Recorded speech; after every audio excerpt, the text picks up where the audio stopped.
السلام علیکم ورحمۃ اللہ وبرکاتہ۔ اعوذ باللہ من الشیطان الرجیم، بسم اللہ الرحمن الرحیم۔ وَلَنَبْلُوَنَّكُمْ بِشَيْءٍ مِّنَ الْخَوْفِ وَالْجُوعِ وَنَقْصٍ مِّنَ الْأَمْوَالِ وَالْأَنفُسِ وَالثَّمَرَاتِ وَبَشِّرِ الصَّابِرِينَ الذين إذا أصابتهم مصيبة قالوا إنا لله وإنا إليه راجعون۔ صدق اللہ العلی العظیم۔ رب اشرح لي صدری ويسر لي أمری واحلل عقدۃ من لسانی یفقہوا قولی، رب زدنی علما۔ اور ہم ضرور تمہیں خوف اور قطر یعنی ڈر اور فاقہ کشی، جان اور مال کے نقصانات اور آمدنیوں کے گھاٹے میں مبتلا کر کے تمہاری آزمائش کریں گے۔ ان حالات میں جو لوگ صبر کریں اور جب کوئی مصیبت پڑے تو کہیں کہ ہم اللہ ہی کے ہیں اور اللہ ہی کی طرف ہمیں پلٹ کر جانا ہے۔ سورہ البقرہ کی تفسیر کا سلسلہ الحمدللہ جاری ہے۔ ابھی 2 آیتیں جس کی تلاوت اور ترجمانی ابھی ہم نے سماعت کی، آیت نمبر 155 اور 156۔ تو ان آیات کے اندر آزمائش اور ابتلا کے تعلق سے ہم کو رہنمائی ملتی ہے۔ اہل ایمان کو جو حوادث کا سامنا کرنے کے لیے یہ آیتیں تیار کرتی ہیں کہ حوادث کی حقیقت کے سلسلے میں مومنین کے تصورات کو درست کرتا ہے۔ افراد کی تربیت کے لیے ناگزیر ہے کہ وہ آزمائش ابتلا سے گزریں، یعنی ٹریننگ تربیت کے لیے جو ہے نا یہ ضروری ہے کہ انسان جو ہے آزمائش، ٹرائلز، ٹریبولیشنز جسے ہم کہتے ہیں، اس سے گزرے، اور خوفناک مصائب اور شدائد، بھوک اور مال، جان اور پیداوار کے نقصانات کے ذریعے حق کے موقع میں ان کی ثابت قدمی اور پختگی کا امتحان ہو۔ اللہ تعالیٰ جو ہے ٹیسٹ کردہ ہے۔ کن چیزوں سے ٹیسٹ کرنے والا ہے وہ یہاں پہ اللہ تعالیٰ نے بتایا۔ دراصل یہ انسان کی تربیت کے لیے ہوتے ہیں۔ جو آزمائش آتی ہیں، جو چیزیں پر جس کا تذکرہ کیا گیا، جس کے ذریعے سے اللہ تعالیٰ انسان کو آزماتا ہے، اور ان آزمائش میں اگر ثابت قدم رہے تو اللہ تعالیٰ پھر ان کے درجات کو بلند کرتا۔ یہ ابتلا اس لیے بھی ضروری ہے کہ اہل ایمان عقیدے کی تکالیف کو برداشت کر سکیں۔ حقیقت یہ ہے کہ اہل ایمان جس حد تک عقیدے کے راستے میں تکالیف برداشت کریں گے، اسی حد تک عقیدہ ان کے دلوں میں راسخ اور مستحکم ہوگا۔ عقیدہ کیا ہے؟ توحید، رسالت اور آخرت، ایک اللہ کی بندگی، اللہ کے رسول صلی اللہ علیہ وسلم پر ایمان لانا اور آخرت پر بھی ایمان لانا، یہ بنیادی عقیدہ ہے۔ تو یہ اس کے اندر جو ہے یہ مستحکم ہوگا اس کے ذریعے سے۔ وہ سستے عقیدے جن کے ماننے والے اس کی راہ میں تکالیف نہیں جھیلتے، پہلی ہی مصیبت سے دوچار ہونے پر ان کے ماننے والے ان سے دستکش ہو جاتے ہیں۔ یہاں تکلیفیں وہ بیش بہا قیمت ہیں جن کے ذریعے عقیدے حاملین عقیدے کے قلب اور دماغ میں راسخ اور پیوست ہوتا ہے، قبل اس کے کہ وہ دوسروں کے دل و دماغ میں قرار پکڑے۔ عقیدے کے حاملین جتنا عقیدے کی راہ میں رنج غم اٹھاتے ہیں اور جتنا اس کی خاطر قربانیاں دیتے ہیں، اتنا ہی ان کا عقیدہ محکم سے محکم تر اور انہیں محبوب سے محبوب تر ہو جاتا ہے۔ اسی طرح دوسرے لوگوں کو بھی عقیدے کی قدر قیمت کا اسی وقت صحیح احساس ادراک ہوتا ہے جب وہ عقیدے کے حاملین کو عقیدے کے باعث آزمائشوں سے گزرتے اور آزمائشوں میں ثابت قدم دیکھتے ہیں، اس وقت وہ اپنے دل میں کہتے ہیں اگر عقیدہ ان لوگوں کے نزدیک ان آزمائشوں سے بہتر اور بزرگ تر نہ ہوتا تو وہ ان آزمائشوں کو قبول اور ان پر صبر نہ کرتے، اور تب عقیدے کی مخالفین عقیدے کے بارے میں غور اور بحث کرنے لگتے ہیں، اس کی قدر قیمت کا انہیں اندازہ ہونے لگتا، وہ اس کی طرف لپکنے لگتے ہیں۔ اس وقت اللہ کی نصرت اور فتح آتی ہے اور لوگ اللہ کے دین میں فوج در فوج داخل ہونے لگتے ہیں۔ یہ مضمون اور یہ الفاظ سورہ نصر کی آیات اذا جاء نصر اللہ والفتح ورأیت الناس یدخلون فی دین اللہ افواجا، جب اللہ کی نصرت اور فتح آئے اور تم دیکھو کہ لوگ اللہ کے دین میں فوج در فوج داخل ہو رہے ہیں، تو اس وقت کیا کہا گیا؟ اس وقت کوئی گھمنڈ تکبر غرور نہیں، بلکہ فسبح بحمد ربک واستغفر انہ کان توابا، بلکہ اللہ کی تسبیح کرو، اس کی تعریف کرو، اس سے مغفرت طلب کرو، توبہ اس سے رجوع کرو، اور اس کی اس کی تسبیح میں لگے رہو، تعریف کرتے رہو۔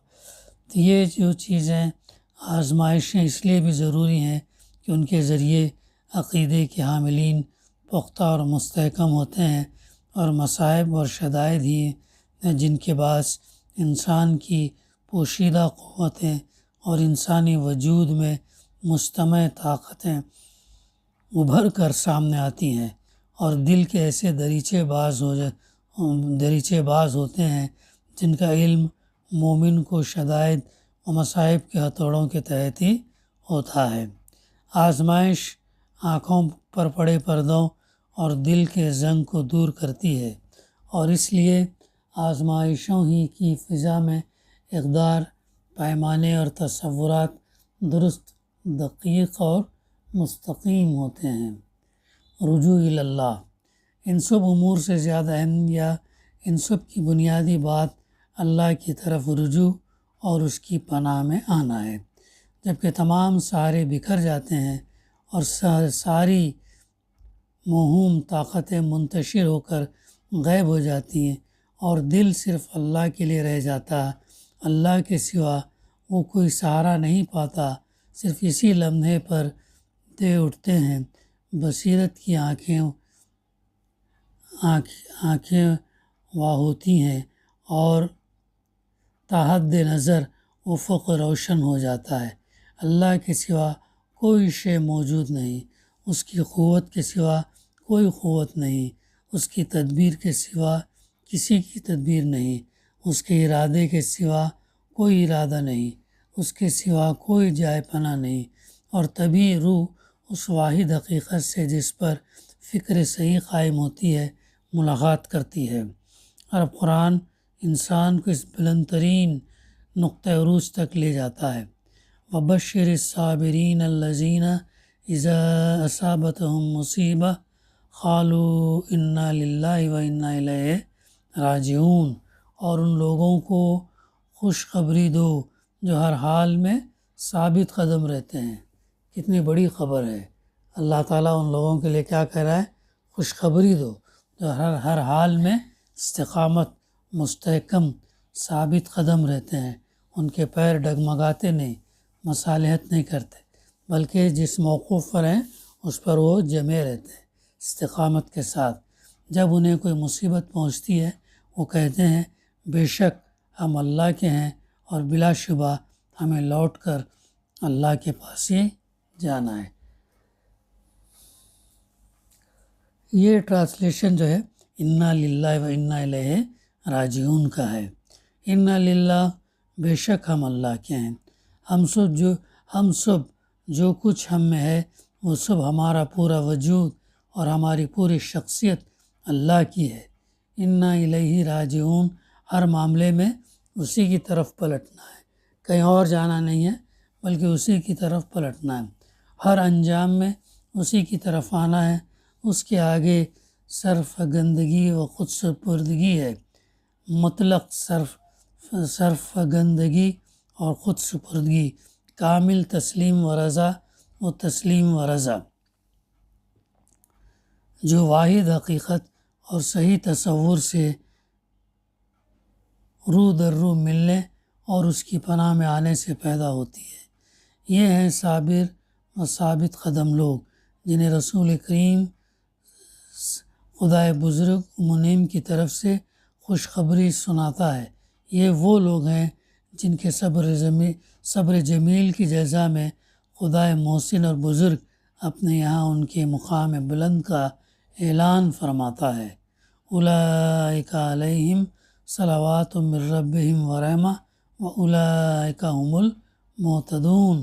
یہی وہ لوگ ہیں جن پر ان کے رب کی عنایات اور رحمتیں ہیں، اور یہی لوگ ہدایت یافتہ ہیں۔ تو یہ وہ چیز ہے جو انسان کے اندر صبر جب ہو تو ان چیزوں کو جو ہے وہ برداشت کر لے جاتا ہے۔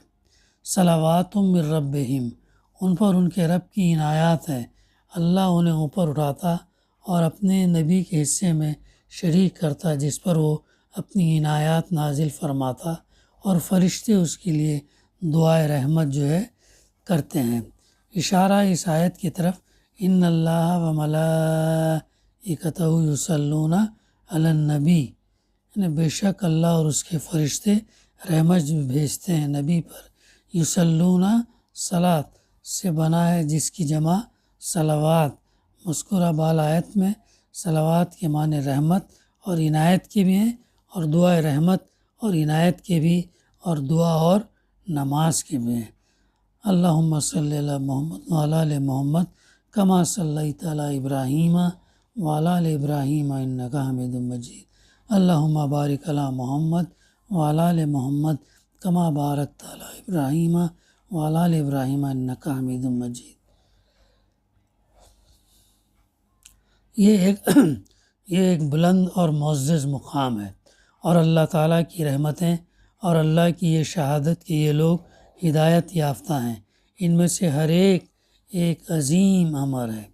آئیے اسلامی صفوف کی اس تیاری، مشقت اور مصیبت، شہادت و قتل، فقر فاقہ، خوف اور مال، جان اور پیداوار کے نقصان کے مقابلہ کرنے کی تیاری، اور اس طویل پرمشقت اور عظیم تکالیف سے بھرپور معرکہ حق کے لیے امت کی تیاری کے پروگرام کے اس آخری حصے پر ہم تھوڑی دیر کے لیے غور کریں۔ یعنی رحمت الہی، اللہ تعالیٰ تمام مصائب اور آلام اور قربانیوں اور جاں فشانیوں کو ایک پلڑے میں رکھتا ہے، اور دوسرے پلڑے میں صرف ایک شے رکھتا ہے، صلوات من ربہم ورحمہ واولئک هم المہتدون۔ ان پر ان کے رب کی عنایات اور رحمتیں ہیں، اور یہی لوگ ہدایت یافتہ ہیں۔ وہ ان سے یہاں نہ نصرت کا وعدہ کرتا، نہ غلبہ و تمکین کا، اور نہ مال غنیمت کا، اور ان سے اللہ کی عنایت، اس کی رحمت اور اس کی شہادت کے سوا کسی شے کا وعدہ نہیں کرتا۔ اللہ تعالیٰ اس امت کو ایک ایسے کام کے لیے تیار کر رہا جو اس کی اپنی ذات اور اپنی زندگی سے بڑھ کر ہے، اس لیے وہ اسے ہر غائیت، ہر ہدف، ہر خواہش، حتیٰ کہ عقیدے کے غلبے کی خواہش سے بھی پاک اور یکسو کر رہا ہے۔ وہ اسے ہر اس شائعے سے پاک کر رہا ہے جو اللہ کے لیے اور اس کی اطاعت اور دعوت کے لیے اس کے خالص اور یکسو ہونے میں کسی آمیزش کا باعث بن سکتا ہو۔ اہل ایمان کا کام بس یہ ہے کہ وہ اپنے راستے پر گامزن رہیں، اور اللہ کی رضا، اس کی عنایت اور رحمت اور اس کی شہادت کے علاوہ کہ وہ ہدایت یافتہ ہیں، کسی شے کی طرف نگاہ اٹھا کر نہ دیکھیں۔ اللہ کی رضا اور اس کی عنایت و رحمت ہی اصل ہدف اور اصل غایت ہے۔ یہی وہ شیریں پھل ہے جس کے لیے اہل ایمان کے قلوب فریفتہ ہیں۔ رہی نصرت و غلبے کی بات جو اللہ تعالیٰ اس کے بعد ان کے لیے مقدر فرماتا ہے، تو وہ ان کے لیے نہیں، ان کی اس دعوت کے لیے ہے جس کے وہ حامل ہیں۔ اللہ کی عنایت اور رحمت اور اس کی شہادت مومن کے لیے بہترین جزا ہے، بہترین جزا ہے۔ مال، جان اور پیداوار کی قربانی کی جزا، خوف، فقر، فاقہ اور شدائد و مصائب کی جزا، یا قتل ہونے اور شہادت پانے کی جزا، جس پلڑے میں یہ جزا ہو وہ دوسری تمام بخششوں سے بھرے ہر پلڑے سے زیادہ باوزن ٹھہرے گا، نصرت سے زیادہ باوزن، تمکین فی الارض سے زیادہ باوزن، اہل ایمان کے قلوب کے بیچ تاب شفا بخشنے سے ہر شے سے زیادہ باوزن۔ یہ ہے وہ تربیت جس کے ذریعے اللہ تعالیٰ نے اسلامی صفوف کے اس عجیب و غریب انداز سے تیار کیا، اور یہ ہے تربیت کا خدائی نظام ان لوگوں کے لیے جنہیں وہ اپنی ذات، اپنی دعوت اور اپنے دین کے لیے خالص و یکسو کرنا چاہتے ہیں۔ دعا ہے کہ اللہ سبحانہ و تعالیٰ ہمیں کہنے سننے سے زیادہ صحیح سمجھنے، اس پر عمل کرنے اور وہ صبر اللہ تعالیٰ ہم کو عطا کرے، آزمائش میں مبتلا نہ کرے، عافیت میں رکھیں، سلامتی میں رکھے، صدیقین، شہداء، صالحین میں سے اٹھا آخرت کے دن۔ ربنا ظلمنا انفسنا وإن لم تغفر لنا ترحمنا لنكن من الخاسرین۔ ربنا لا تزغ قلوبنا بعد إذ هديتنا من لدنك رحمة إنك أنت الوهاب۔ سبحان ربك العزة عما يصفون وسلام على المرسلين والحمد لله رب العالمين۔